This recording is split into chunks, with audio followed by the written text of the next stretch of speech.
Benjamín Gagiola para Corte de Caja Historia Política.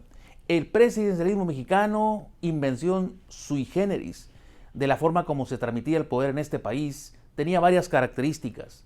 Una de ellas, la creación de filias. Es decir, el presidente saliente adoptaba de una u otra manera a quien habría de ser su sucesor, su delfín, su heredero.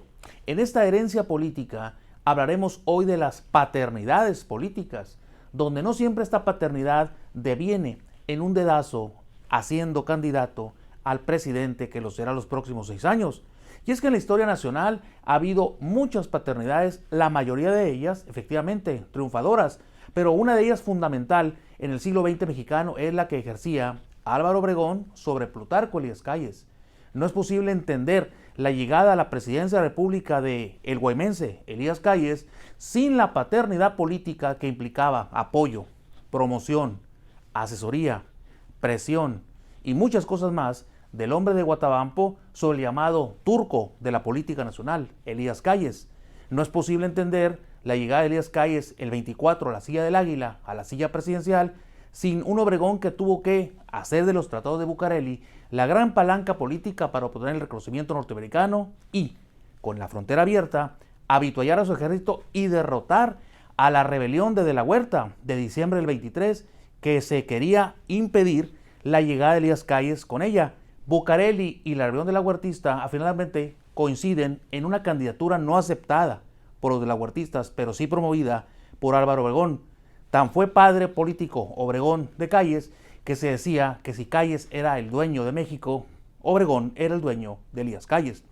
Otra paternidad política famosa, efectivamente, la que ejerció años después Adolfo Ruiz Cortines, el político veracruzano, sobre un hombre del Estado de México, Adolfo López Mateos.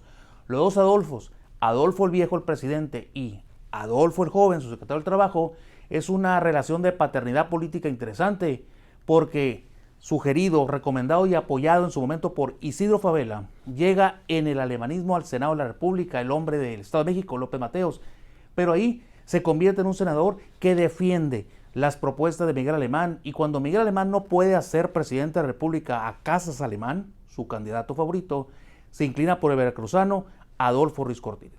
El presidente Adolfo Ruiz Cortines adopta a su secretario del Trabajo, el otro Adolfo, y eran famosas las charlas, las caminatas, las coincidencias y las confidencias, y sobre todo la identificación en la historia nacional, tema que agradaba mucho al presidente jarocho, el presidente Ruiz Cortines. López Mateos se va a convertir, por lo tanto, en un presidente hijo del presidente padre Ruiz Cortines. No podemos decir lo mismo en la relación de López Mateos y Gustavo Díaz Ordaz, que era una relación más de hermanos, pero sí podemos retomar esta línea de paternidades políticas en la relación política entre Luis Echeverría y su gran amigo José López Portillo.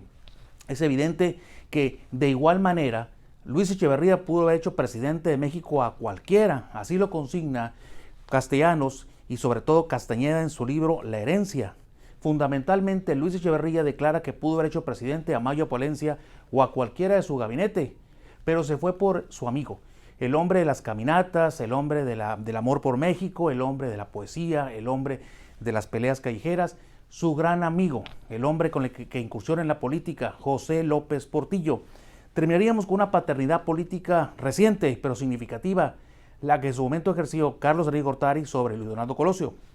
Una paternidad que hizo que Salinas de Gortari, presidente, adoptara y protegiera poco a poco a ese sonorense brillante que lo hizo, primero, presidente del PRI, después secretario de Desarrollo Social, finalmente candidato.